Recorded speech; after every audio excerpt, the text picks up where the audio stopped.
Hello and welcome to this very special broadcast. India's electoral democracy is now 74 years old. Another election is upon us, and Dr. SY Quraishi is joining us. He's someone who all of you know, who all of you have seen on Mirror Now and different television channels as well. His new book is called India's Experiments with Democracy, The Life of a Nation Through Its Elections. Dr. Quraishi, thank you very much for your time here on Mirror Now. I'm intrigued to know why you put the word experiment on the cover of your book. Yeah, Shreya, actually that's a very interesting question because this is the first question my daughter also asked. Why are you calling it experiment? We are an established, successful democracy. But actually the 75 years is a short time in the life of a nation. I'm also 75, we were born at the same time. But for a man, for a human being, it's a lifetime. For a nation, it's a small period. So when we adopted democracy, you have to remember the scenario. That was the time when 84% of people were illiterate. Correct. And extremely poverty-stricken, 565 princely states, socially divided. And when we chose democracy, the whole Western world was aghast and they really made fun of us. They say, what an adventure and what an experiment the India is making. This is bound to fail, this is bound to flop within a year. But we proved the prophets of doom wrong. Within the first election, 50, 51, 52, fantastic election. And second important thing which happened was then the experiment that we gave equal voting rights to women on day one. Correct. And why it is important? Because the greatest democracy in the world, so-called greatest, USA, took 144 years to give equal voting rights to women. So here was a poor, illiterate country taking these bold decisions, bold experiments. That's why this is the experiment which I have used and then explained how we have established a great election machine which is regarded as a gold standard by no less than Hillary Clinton. So that's why I thought this is something which I must share with people. But what's also interesting is that we became voters before we became citizens. Very interesting point. And yeah, another thing. And again, you guys abuse bureaucracy all the time. Sabko hum cabinet secretary downwards, sabko babu, babu aap log kehte ho. Now who did it? Even before the Election Commission of India was born, it was our bureaucracy which decided that we will surely be adopting democracy. Let us be ready with the electoral roll. It was babus of the Constituent Assembly who decided that let us start working on the roll, and the rolls were almost ready before the Election Commission of India was born. And another interesting small factoid which people don't know, Election Commission of India was born a day before India was born as a republic. It's older than the Indian Republic. One day older than Indian Republic, because the Indian Republic came into existence on 26th January. Election Commission of India was born on 25th of January. And also people don't know that the articles which created the 6 articles which created the Indian Election Commission were promulgated 2 months before 26th of January on 26th of November 1949, which is now celebrated as Constitution Day. So the Election Commission of India is the Bada Bhai of Indian Republic and is protecting like a Bada Bhai the Indian Republic's electoral democracy. Now the Election Commission, much like the Indian electoral democracy, has seen its ups and downs.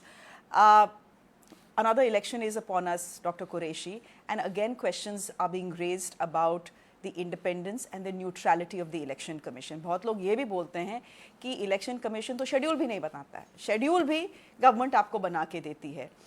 From the times of when the Election Commission was set up to election commissioners like T.N. Seshan, have you seen a eroding of credibility of the Election Commission, and is there good reason for it? Has the Election Commission to some extent dug its own grave? Yeah, you know, Shreya, whenever I hear criticism of Election Commission, I feel pained, and partly as a citizen of India, and more importantly because I was part of the Election Commission, and I also laid a brick or two in the construction of this edifice.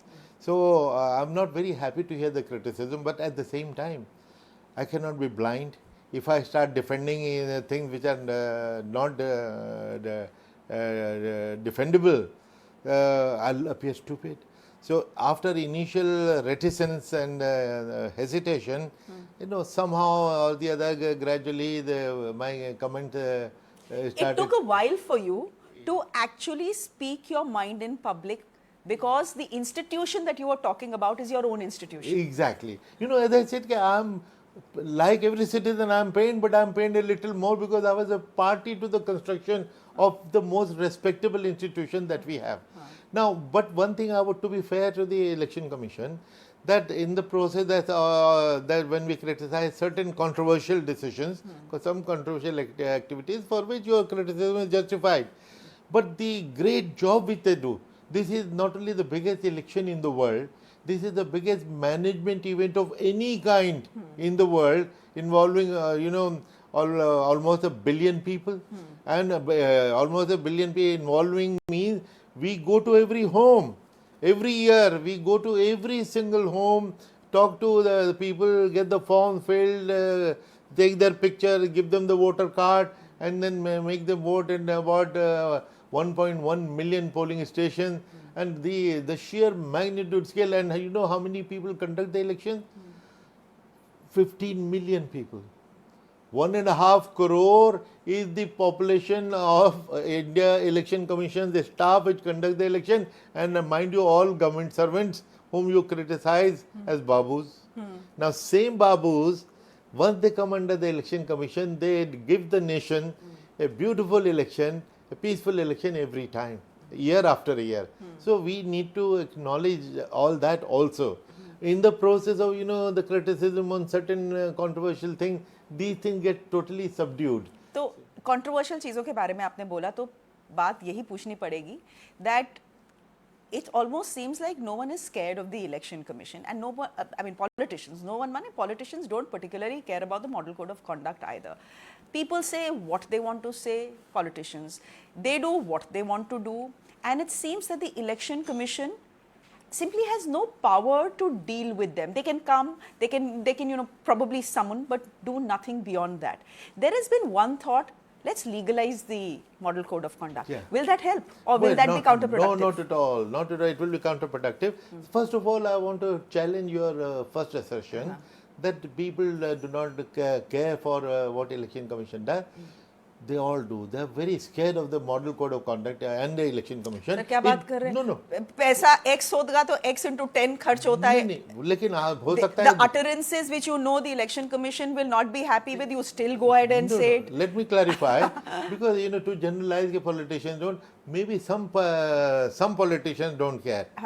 And let me make it clear, the ruling elite may not care, but the opposition, they're very, very scared. And I'll just give you one example, which is valid even today.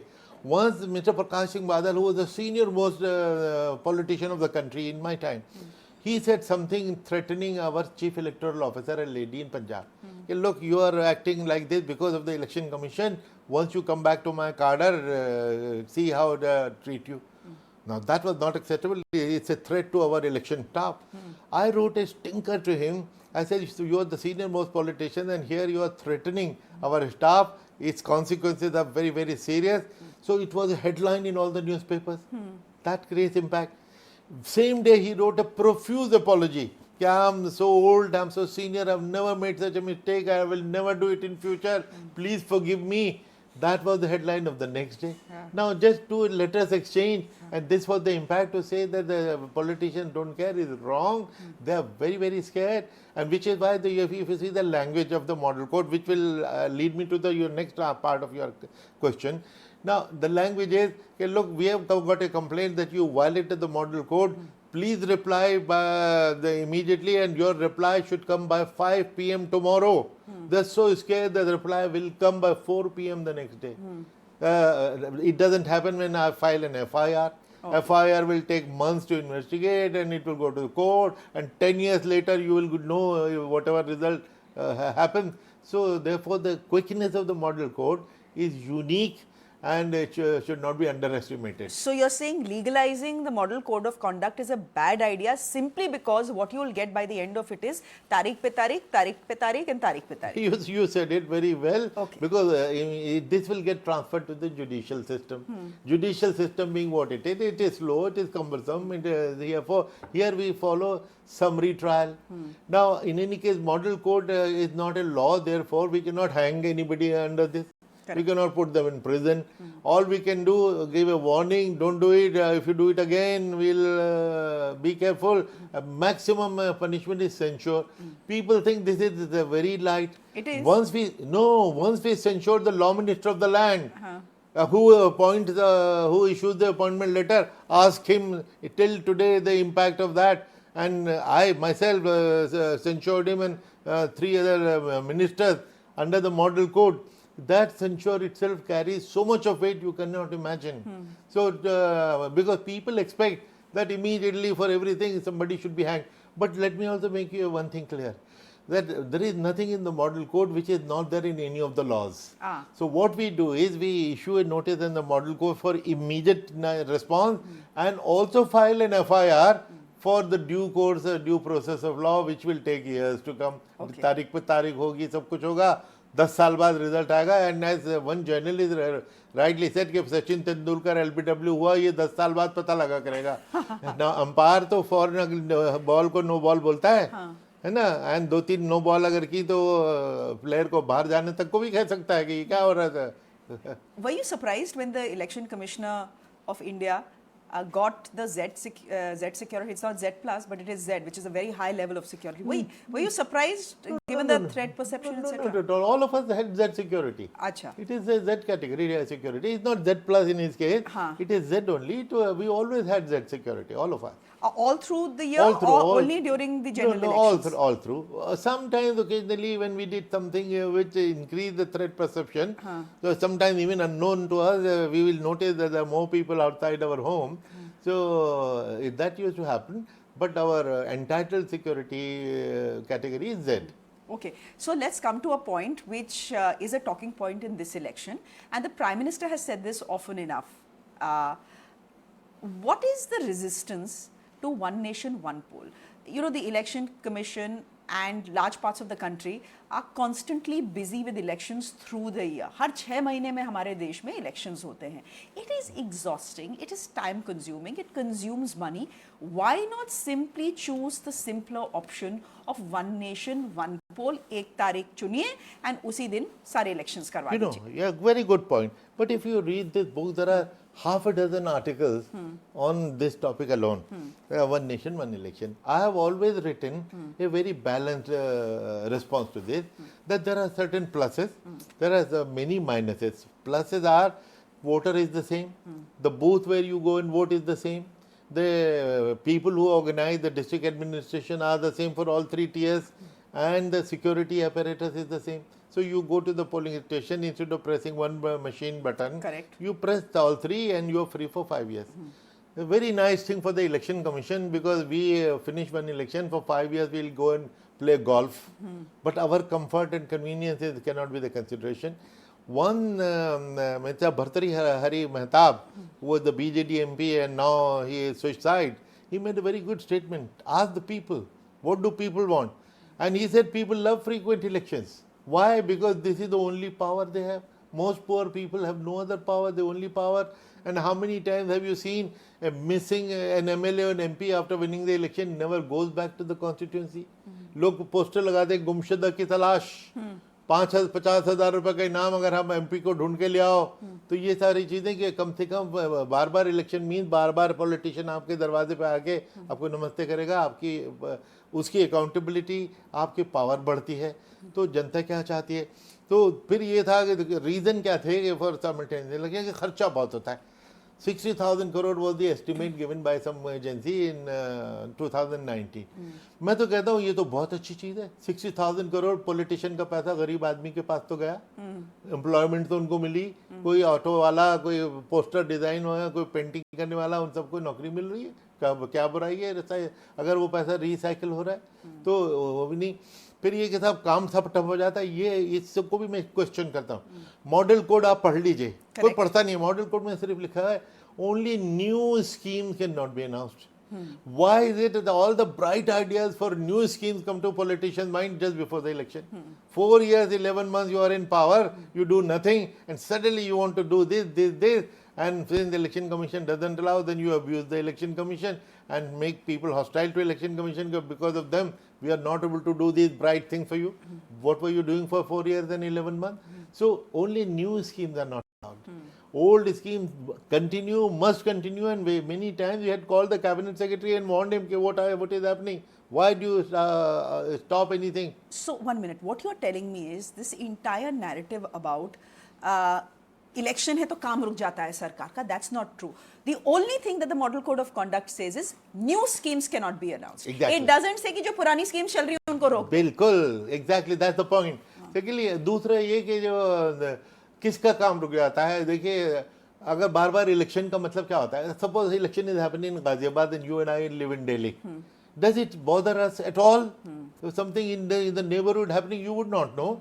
Only in the constituencies, some people would know there will be rallies, they'll go to vote. But to think the whole nation, only 3 parties are involved wherever the election. One is the politician because he has to win that election wherever it is. Election commission because it has to conduct that election, and the media because you have to cover that election. Now, would you complain? Because if there are no elections, you will be out of job. At least we are creating activity for you all the time, so you have no business to complain. Our job is to conduct elections. Politicians' job is to win elections. So therefore, to say the public's life is disrupted is wrong. Because it may be happening here, there, somewhere. Because there, but it doesn't affect the neighborhood at all. Okay. As a voter, I would rather that I stand in line only once in the heat and finish off my job for 3 years as a citizen of this country. एक ही दिन में एक ही मौके पे 3 button दबा दूं. But you're saying that's actually an elitist point of view, an urban elitist point of view. Because my point of view is not something that is reflected in the point of view of someone who lives in Lesvidnapur. Poor people. Okay. Poor people. And as I said, even for the economy, it is good for the poor people. In fact, I had once attended a youth conference in Pune. One girl from Chhattisgarh came out with a beautiful slogan. उसने कहा कि जब जब चुनाव आता है, गरीब के पेट में पुलाव आता है. अब इमेजिन गरीब के लिए वो बार बार चुनाव आना तो अच्छी चीज है. How you want to deny him or her that? So that is the other point of view. So you've spoken about the money involved in elections. Indian elections, just by the way, in 2019, there were numbers that told us that it was the most expensive election in the world. It was even more expensive than the United States of America. I want to ask you something, Dr. Quraishi. Who decides how much money a candidate can spend on the election? Because we are at a stage where the finance minister of this country says, मेरे पास तो पैसा ही नहीं है लड़ने को. The point she's made, I think the point all of us know is that you fix a rate which is so low, you fix a bar that is so low that it's impossible to fight an election in that much money, that you need to spend at least 5 times more. So why not make it more transparent and say, okay, if this is the realistic amount, इतना पैसे में आप election लड़ सकते हो. Again देखिए, election में मैंने देखा है कि इतनी misinformation and lack of information होती है. पहले तो let me make it clear, it is not the election commission which fixes that limit. The limit is provided by law, but how much limit is decided by the law ministry. Election commission may give a suggestion, but its decision is with the law ministry. Okay. Let it be clear to anybody. So don't blame us. In fact, we have been demanding that please delegate it to us, because we are in touch with politicians unlike you. We'll call them all and find out what is the rational limit. Now, the other issue is what is the rational limit? There is no agreement. Some people think even 95 lakhs which is given, some people think it is too small, some think it is too much. Everybody cannot afford. Now, at least let there be agreement, let there be consensus. What is the rational limit? And thirdly, as Mr. Vajpayee said in his time, that whatever limit is provided, when you report your expenditure, it is half of the permissible limit. If 90 lakhs are allowed and you show you spend only 40 lakhs, so now what is the rational limit? And then you talk of rationalizing. I will take it now, we'll rationalize from 90 to 40 because that is what you have shown is your expenditure. We will not make it 1 crore, 2 crores. So therefore there is hypocrisy and there is untruth about this and lack of information, and let there be a national debate. But the Election Commission is completely aware of the fact that if the limit is 95 lakh rupees, the money actually spent is about 5 crores plus. I agree. You are aware, the Election Commission is aware of that. Absolutely aware. But we are aware in sitting in the drawing room or hearing from you. For us to take action, we require evidence. There is no evidence. We know anecdotally, we know everything.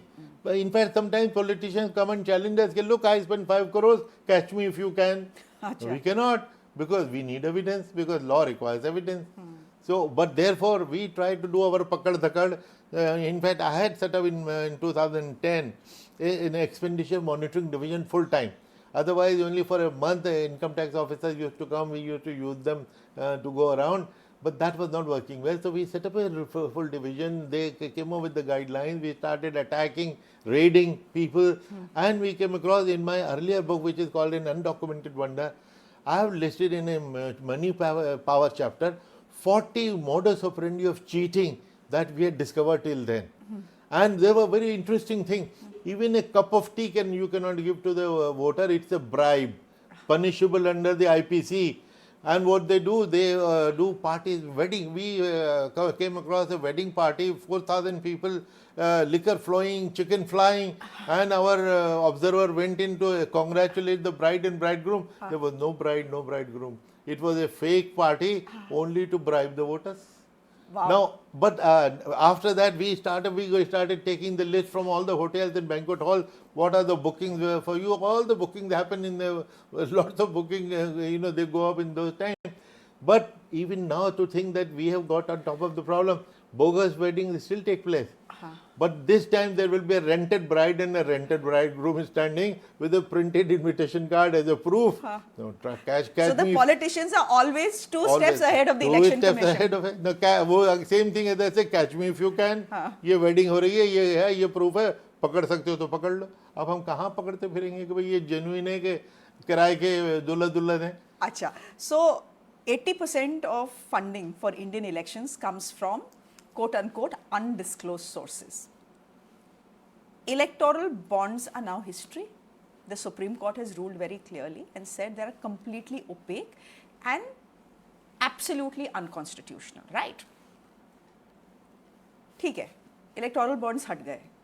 But ऐसा नहीं है that after electoral bonds have been wiped out of our system, does the election become very clean? So if the election wasn't clean then, in the electoral bond era, it's not going to be clean even in the post-electoral bond era. I have written many articles in this book on electoral bonds, at least 6 articles, and every possibility which I had spelt out has been covered by the Supreme Court judgment. That this will happen, this fraud, that fraud, they have covered all that. So, in any case, this scheme was flawed from the beginning. At the same time, I recently heard in India Today conclave Amit Shah making a very good statement. He says, look, we have now gone back to pre-2018 situation. Was that an acceptable and happy situation? It's a very correct question, and I entirely agree with him. Because before that also situation was not desirable, because 70% of all donations of political parties were coming by cash. Now, which means we don't know the source. It could be drug money, it could be land mafia, it could be even foreign money. So, we are going back to the previous system also is not the best option.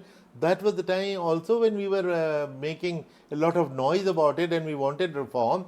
And now I wrote an article in Indian Express just after the bond judgment, and I think now skeletons will keep coming out of the cupboard of many people for the next few months. But what next? So, and if I have focused on that, and I have suggested that the creation of a national election fund is the alternative which I have mentioned many times in the last 10 years. But nobody took it seriously, but now at least it is talked about. Create a national election fund where people will donate without fear of reprisal. Okay. That was the logic given by finance minister, that donor is scared to donate because others will punish him. Now, donating to National Election Fund, nobody is going. So, donation to National Fund, and from there, disbursement based on your electoral performance. Okay. Funding political parties, they need funding. Correct. Based on electoral performance. That is something which cannot be fudged. The only figure in the world which cannot be fudged is the number of votes that you got. Similarly, a new party first has to prove itself, has to get a number of votes. On the basis of vote, we give you the money exactly according to your performance. Mr. Quraishi, are you surprised? You've just spoken about this, which is what brings me to my next question. Are you surprised that the credibility of the EVMs continue to be in question? Because that is something that is now even in the manifesto of the Congress party. Is what the Congress party is suggesting logical? Is there any basis to what they have been saying for a long time now? No, in fact, that surprises me. And I've said it many times, and in fact, sometimes some of them say, why are you defending it? Because they feel that my voice perhaps has a little more credibility than incumbent. Incumbent's job is to defend. But if I'm defending it, I have been defending it, and I'll do it today also. If EVM could be manipulated, Congress would not have won Karnataka election just 6 months ago. They won by the same machine just 6 months ago. Himachal Pradesh, Congress won. Punjab, BJP did very badly. Why is BJP doing badly in these states despite the machine, despite all the powerful machine that they have? They could have manipulated, No, they could not. But what they are suggesting is a EVM plus model. You press the button, let the parchi come out, and let the parchi be registered. Is there a problem in that as well? No, good point, good point. You have to separate the problem into two. It is not the EVM which is under question, it is the VVPAT. Correct. Now, VVPAT, and how did VVPAT come about? In fact, the biggest critic of EVM was no other than BJP itself. In 2009, that was the peak of anti-EVM controversy. And I became a CEC in 2010. The first thing I did was to call a meeting of all political parties because I believe that discussing with them is the best thing to do. They are the biggest stakeholders after the voters. Call them. We called the meeting, and Chandrababu Naidu was leading the delegation, which surprised us because he is technology icon. And I said, look, what is it that you want? He said, we are not saying that EVM has manipulated the results in the past, nor that it will do it in the future. All we are saying, it is not transparent. Okay. Which means when you press a button, it goes somewhere into the machine. Where is it going? We cannot see. So then I said, what is the solution? They said, introduce VVPAT, voter verifiable paper audit trail. We like the idea so much. In the same meeting, we took the decision, all right, it will be VVPAT. We asked the two companies to develop the VVPAT. It took 1 year trial, which failed. Then another year when the trial worked very well, and we have been using the machine. Let me now criticize the Election Commission. It was long ago, not this time, 5 years ago. Election Commission said, it will take 4, 5, 6 days to count the VVPAT, which is rubbish. Because we used to be returning officer in a time when the ballot paper was of the size of a newspaper. 50, 60 names. Shreya Dhoundiyal का नाम वो यहाँ पे है, कुरैशी का नाम यहाँ पे है, ढूंढते थे, 5-5 मिनट लगते थे एक बैलेट को चेक करने में, और फिर हम डब्बे में उसके डालते थे, गिनते थे. वो रिजल्ट हम 16 घंटे में देते थे. यहाँ इतनी सी पर्ची, ये विजिटिंग कार्ड के साइज की, ये साइज की पर्ची होती है. ये इसको मेरा नाम है इसमें, आपका नाम है इसमें डाल दिया. सो उसमें ये कह देना कि साहब इसमें 4 दिन लगेंगे, 5 दिन, क्या बोल रहे हैं, किसको बोल रहे हैं, ये बिल्कुल गलत है. गिनो एक दफा, एक दिन फालतू भी लगेगा, so be it. It's worth it. So it's worth it. Why not? My last question to you is a personal question. Which has been the most challenging and difficult election for you in your entire career, and why? Well, obviously there are certain pockets where election used to be difficult. Kashmir election used to be very difficult, and in Northeast, Manipur, Nagaland, we used to have serious issues. And but at the same time, ground realities in left-wing extremist areas, Chhattisgarh, Jharkhand. So we have special arrangements. In any case, our machine, let me tell you for your reassurance, our machine is so well oiled and so trained that you don't even know that how many people are working behind the scenes, and they give you a zero error. We are almost say that we are almost on autopilot. Even if the 3 CECs do nothing in those days, just watch television and your show. Election, our machinery will conduct the election flawlessly and without any doubt. So therefore, we should trust our system. This is the best election commission in the world. Of course, certain decisions are questioned now and then, and I wish we stand up to the challenge and do not allow such controversies to arise. Which is why you say in your book that India is known for three things: the Taj, Mahatma Gandhi, and India's. And not my words, mind you, Mr. Gopal Gandhi. Correct. Who had the best pedigree in the country. Grandson of Mahatma Gandhi on one side and C. Gopalachari on the other side. The man with the best pedigree, this is what he wrote. What?